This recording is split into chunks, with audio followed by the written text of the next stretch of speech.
Odébi, bonjour, merci d'être avec nous. Salut, merci beaucoup pour l'invitation. Avec plaisir, vous êtes là aujourd'hui pour nous présenter votre nouvel album, un deuxième album composé en duo qui s'appelle La Parade des Somnambules, un Ouais. projet que vous avez travaillé notamment à distance avec Docteur Nivu. Expliquez-nous. Alors, c'était un projet assez taré parce que, en gros, je voulais rencontrer des gens qui faisaient de la musique.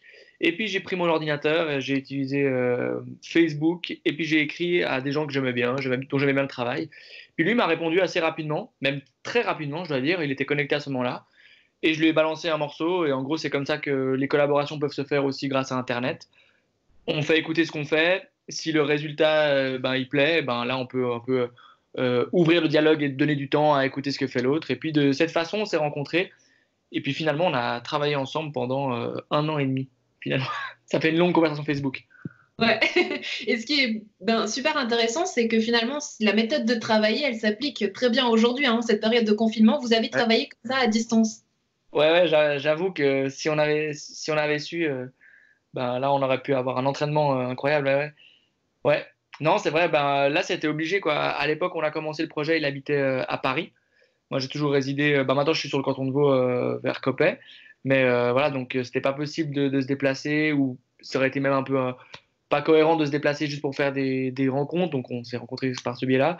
Maintenant, il est dans la Creuse, donc c'est un endroit où c'est presque tout aussi loin, mais il y a encore moins de réseau.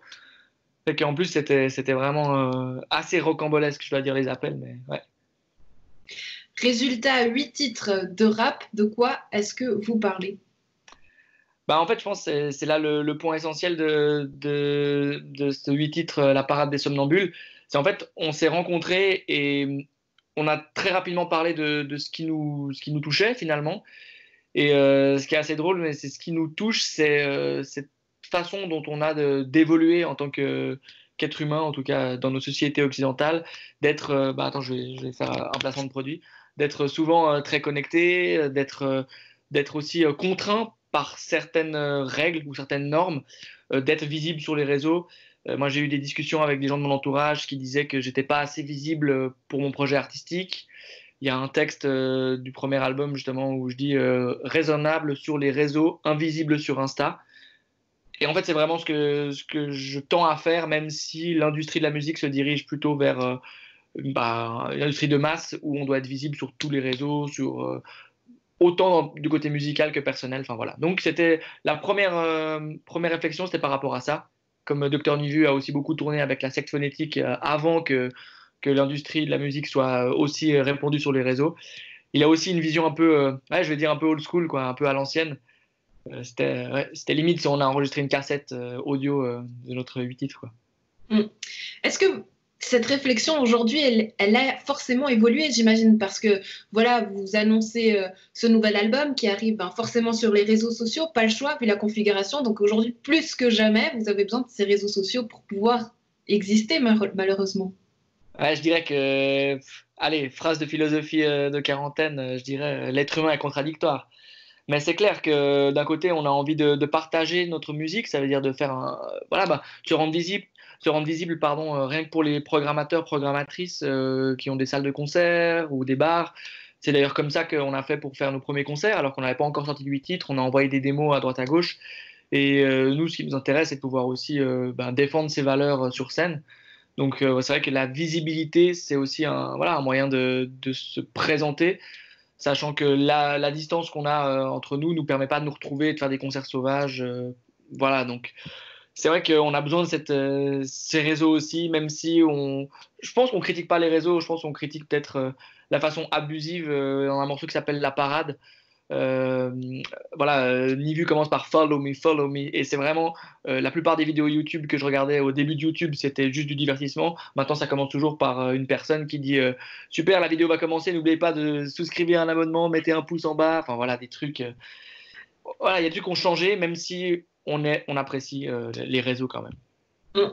Et est-ce que, comme tous les artistes, vous avez aussi cette envie de partager peut-être un concert depuis de votre salon, de votre chambre? Pour le moment, on n'a pas forcément plus l'envie que ça. C'est clair que il y a des trucs super qui se font. On parlait d'Henri Dess aussi. Voilà, big up Henri en tout cas, merci pour ton inspi. Mais ouais, pour le moment, c'est pas forcément l'idée. C'est surtout peut-être moi qui suis peut-être très perfectionniste qui trouve que la qualité sonore est très difficile à reproduire et les conditions de live, mais peut-être qu'on va y arriver, je sais pas trop.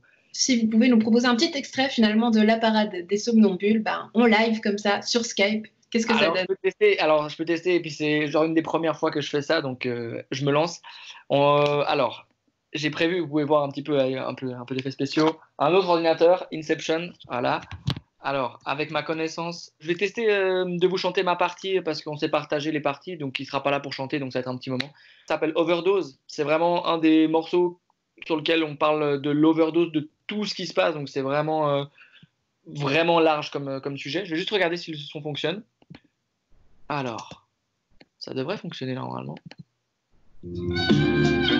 Ok, je vais tenter ça. Je crois que je fais une overdose. Trop d'infos négatives. Le monde part en vrille. Donnez-moi mes sédatifs, j'ose pas imaginer le futur. Abondance de pollution, point de suture. Je fais une overdose. Trop de violence, de pub. Donnez-moi mon ordonnance. Contre les langues de pute. Game over. Et belle promesse. Trop d'autant que l'on danse sous l'épée de Damoclès.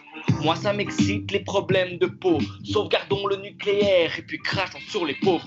On veut de l'excès, se faire un max de thunes. Tu veux crever l'abcès? Si tu parles, je te tue.